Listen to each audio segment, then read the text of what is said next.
today I was looking back at my chart this morning, and I felt like there was like way too many lines compared to what I usually have on my chart. I like to keep things really simple, but I had like way too many lines. I had to go through all the chart, remove some things, and take only what's necessary to have.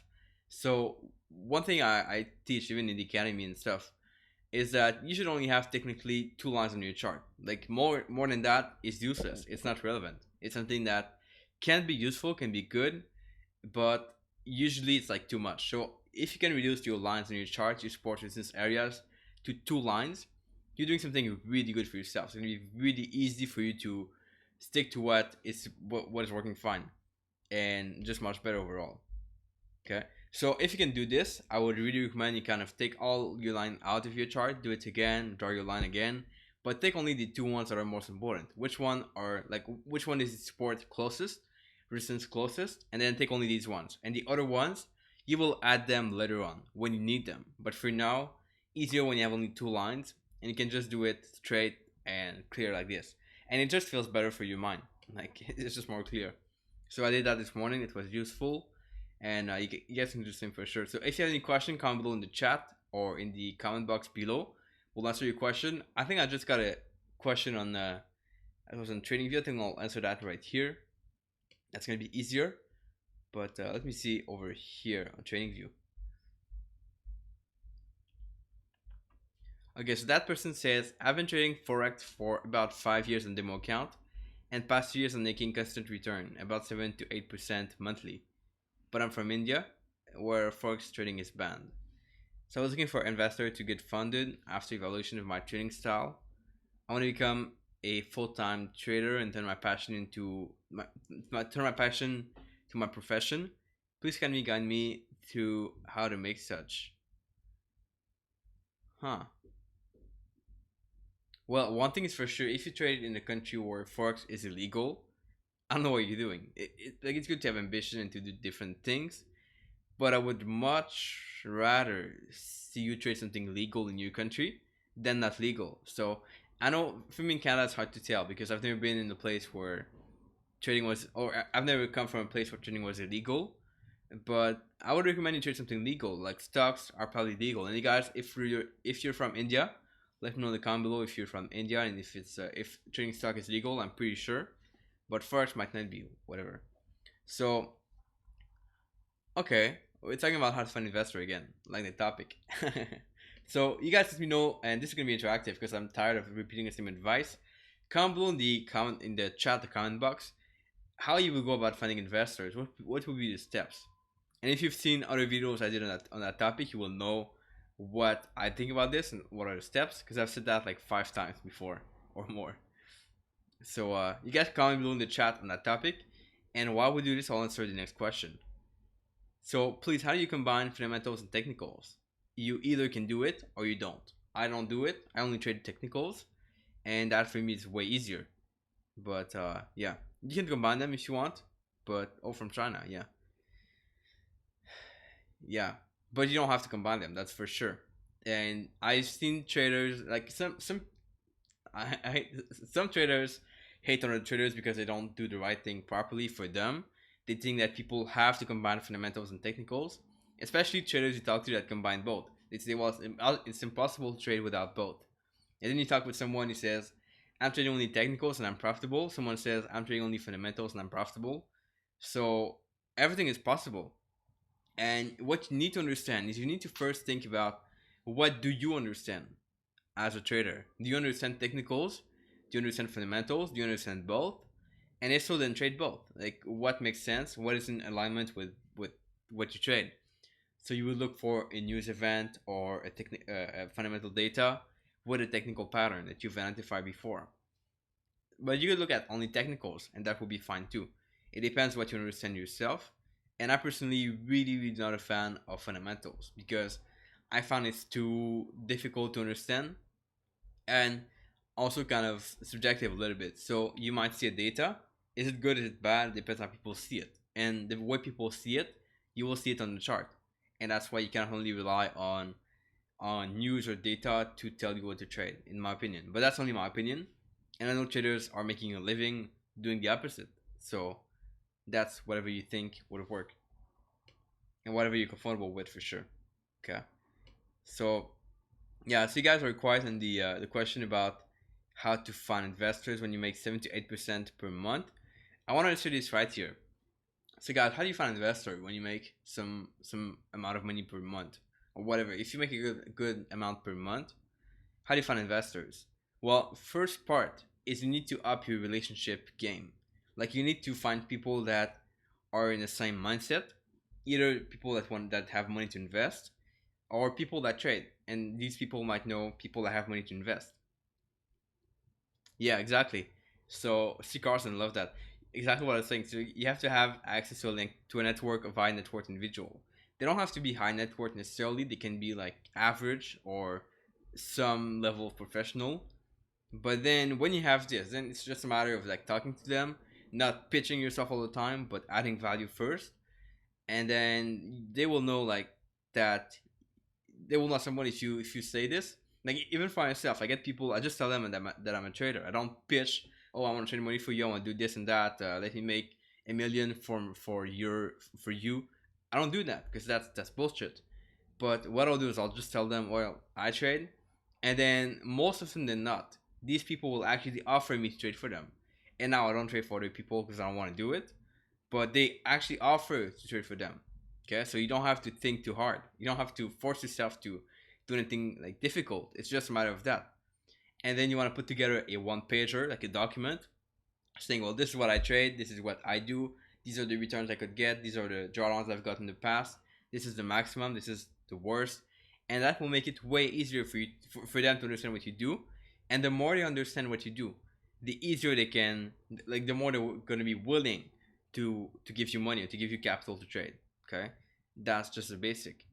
And then communication, you want to establish like a schedule of how long or how often you're going to communicate with them, and that's pretty simple. Like that's how it works.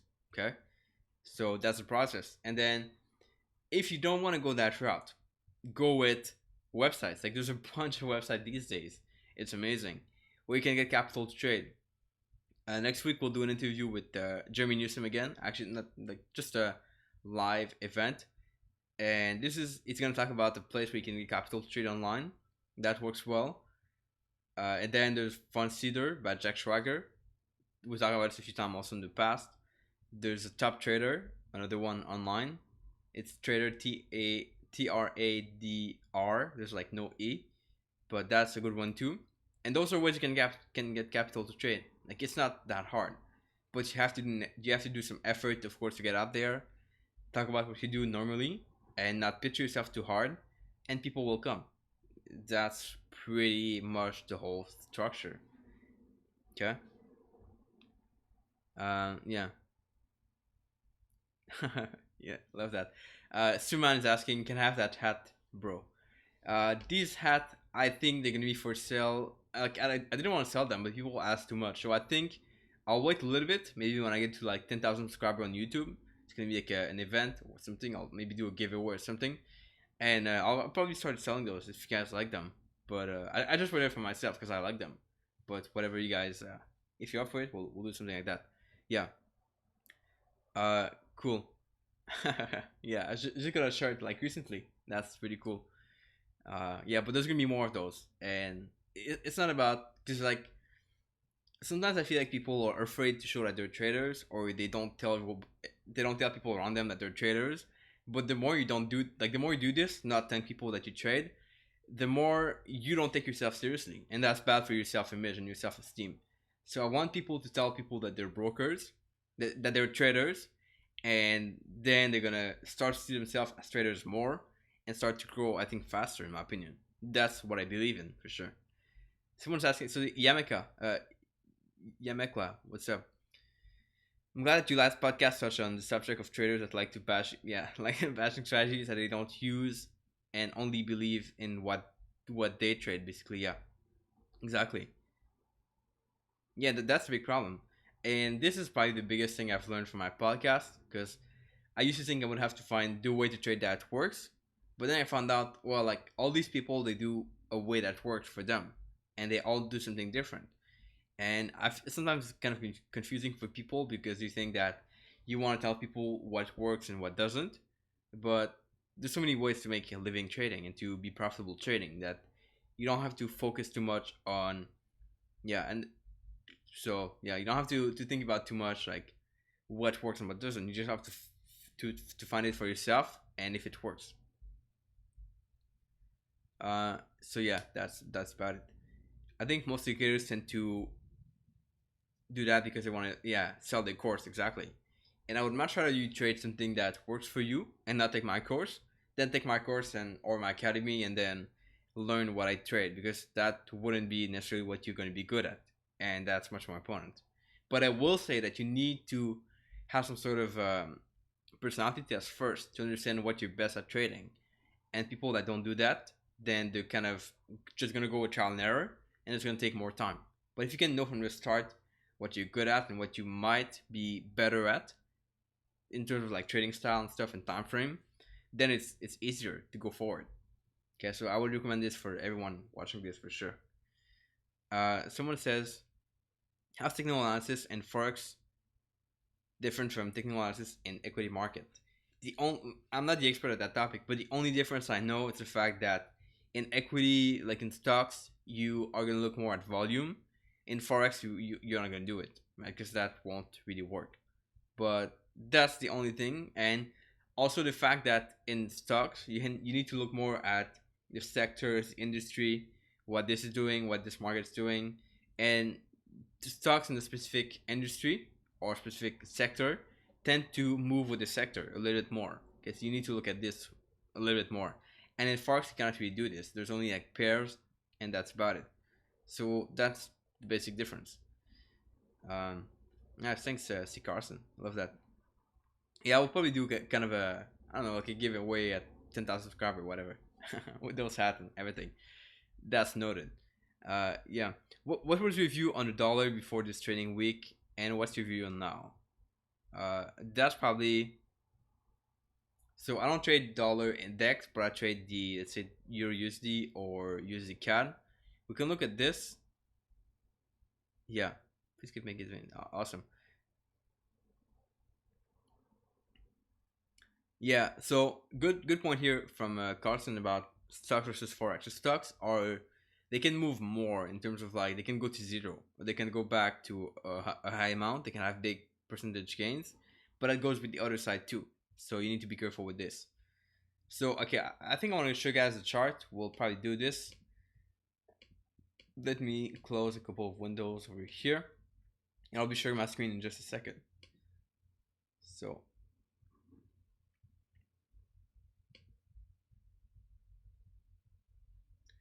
and usually with my trading style, things don't change in like a week or something. They change over the longer run.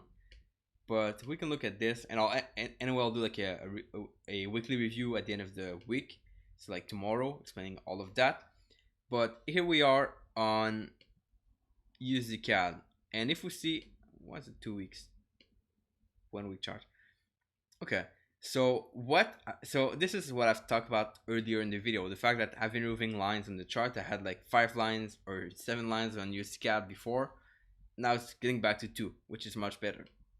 Okay, so what we see on this chart is basically I'm looking for 2 zones to trade on this. Okay, price has been, we talked about this earlier. I was looking for a pullback of this level over here. It didn't really work. This is 1.30, so looks like a pullback is happening now, but it's not really strong.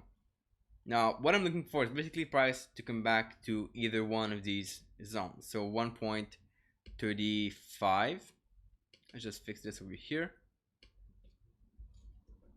and 1.25, 24, 25, okay, whatever. And those are places where you have an edge. Like you don't need to predict where the market's going. You just need to think about what you want to trade. And our price just like doing the same thing as before, pulling back to 1.25, moving up to 1.35, and now it's pulling back to 1.25, going back to 1.35. Okay, pretty much the same thing as before. So I'm just looking for price to move to one of these 2 zones and then trade that. Okay, if we look at, let's say, Euro USD, it's a pretty similar thing. So Euro USD was coming back to 1.14, a support area, Now it's still at this area, so we look for price to go in the opposite direction. This is a support area, and until price is something there, we cannot do much. So either it's going to break down, where we will look for more shorting opportunities, maybe like a pullback, so a retracement back to 1.14, then back down, or we look for the opposite, so price will reverse over here and move up to 1.22 at least. Okay, yeah, 1.22, and that's basically what I look for. Nothing's too fancy, and it's pretty simple. So yes, let me know if that makes sense or not, and I'll just get back to the comment over here.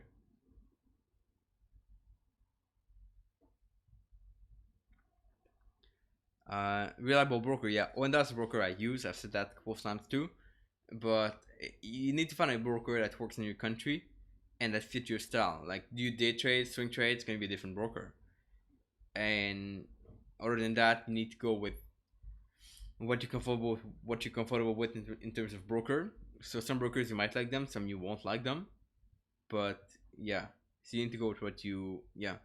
I would recommend you go watch this is TT on brokers. Go watch the video I did with Trent Orr about brokers. It's a recent video pretty much, but we talk about what you need to go through, and that's kind of useful. I'll link it below after anyway. So how to get this high low price on candles? Let's go back to this. By the way, guys, if you want to grab this free training video, I did the training a couple of weeks ago. It's for free. You can grab it, and I think you would benefit from this quite a lot. Okay, so on trading, you have this indicators over here. This indicator over here. I only have this on my weekly chart. Okay, because I want to see kind of the highs and the lows. It helps me find out where price reverse, and that's a tool called pivot. Put this in the white. Pivot high low. Okay, pivot HL, and I put it to 1010 just to see the highs and the lows. It helps me with the support areas that I identify. See, like when you have lows at pretty much the same level, or highs at the same level, you need to draw a line over here. Okay, so I draw a line over here, and that just makes it easier. So you just search here for pivot HL, and or I think high. What the fuck? That's weird. Okay, so pivot high low, pivot point high low over here. Just search for that, and you will find it. It's pretty easy, pretty useful too. And I've been using that just on a weekly chart to get a better idea of like where price reverse. It's good if you're not used to it, but in my case, just to kind of have a visual view, and that goes pretty well too. Back on the here, yeah, huge time saver, exactly. What are a few books that help you or have influenced your life? Any recommendation? I have a list of books on my site, my blog. One that I would think of right now is Psycho-Cybernetics by Maxwell Maltz, yeah, something like that. And it's a really good book on self-image. Like I talked about before, people that don't see themselves as traders and they try to trade and they don't succeed. That's because they don't see themselves as traders and they think that they're only struggling traders. If you see yourself as a struggling trader, like not making money, it's gonna take a while for you to change that and make money. So the way you see yourself is big. So that's the book. Psycho-Cybernetics. I'll put a link. I'll just try to find the link here on Amazon. Over here, Amazon. Psycho. There you go.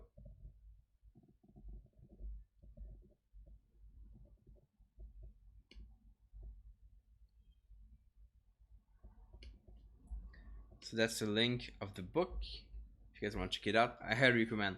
And I actually have the book like written and the audiobook too, and both are really good. So you might want to start with that.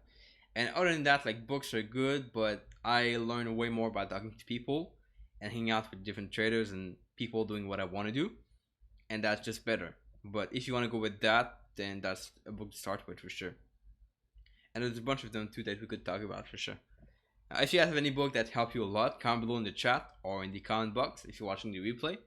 And I kind of want to know because people like books sometimes, and it could be good for me too. I don't know. But if you have a book that marked you or that inspired you a lot, then let other people know so they can read it and get better. That's always good. Okay. So do you mostly concentrate on the major pairs, or do you sort of trade any pair where your edge is present? Yeah, I trade pairs where my edge is present, and I did a video about that. Actually, it's gonna be published tomorrow. Kind of how I do my weekly my review every month or every quarter or every 90 days. And basically, the way this works is that I look at pairs that are profitable, and the ones that are not profitable, I remove them. The ones that are profitable, I keep them or add them if I don't trade them now, and I just go with that. Now, one thing I need to implement with that is I need to go back. Like, one cool trick is that you need to trade everything you trade on a demo account. All time frame you want to trade, all currency pairs you want to trade, all that on a demo account. And at the end of a month or whatever, 90 days, you go back and you see, well, what worked and what didn't. Like, what's profitable and what's not profitable. And you want to re-add the ones that are profitable to your live account. Your live account is only for what works and what's proven to be profitable. And the demo account's for whatever thing. And with tools like MyFixBook, you can just scroll and filter by pair and by time frame, and that will allow you to trade only what, like, see what only to only see what works and what's profitable. So that's a big time saver too. So I need to do that. I just opened a demo account now today to do that and to trade everything, but that's coming for sure. So Trading is only a good book. Compound Effect, good book too. Read that also. It's awesome. uh, C. Carson. I trade 5 pairs: AUD CAD, AUD USD, Euro USD, NZD USD, USD CAD. Yeah, if you're more, yeah. So some people say trade only what you know, and I understand that. I kind of agree with that. It's a good thing, but ultimately, if they don't behave like you want, it's not really useful, and you will lose money overall. So you want to, yes, trade what you know, trade what makes sense to you, but they have to respect some sort of rule that you set for yourself, and that's kind of what I go with. Okay, so but that's a really good point. I like to trade only USD JPY, and Euro USD. Yeah, they could work. I personally don't like USD JPY, so USD Japanese yen, because of the fact that I feel like it's always kind of in a range consolidating and doing some triangles, which I don't like. But yeah, I'll show you guys quickly on the chart over here. Let's do this. So here's the thing I don't like about USD JPY, and you might like it, you might not like it, but if we take like this over here, okay, if we take that type of setup right there, so all, yeah, so here, yeah, basically what you see, if we take a higher time frame like a daily chart or a weekly chart, okay, I'll just take a weekly chart, it's easier. So we always have these kind of triangles on this pair, which I really don't like. So like you could draw a triangle over something like this and something like this. Okay, no, wrong line. This type of line.